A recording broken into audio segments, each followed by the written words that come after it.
Мир вам, друзья! В этом ролике речь пойдет об одной из достопримечательностей старейшего города нашей планеты. Речь о мечети Хазрет-Хызр, находящейся в Самарканде. Первые упоминания о строительстве мечети относятся аж к VIII веку, однако в 1220 году она была разрушена. Нынешний вариант мечети начали строить на древнем фундаменте в 1854 году, а завершили строительство в 1919 году, когда известным самаркандским мастером Абдукадыром Бенебаки были возведены входной портал и восточный минарет.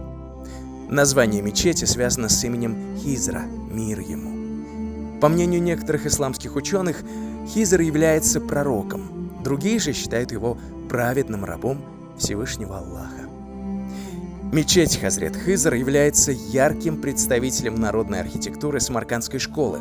Композиция мечети асимметрична.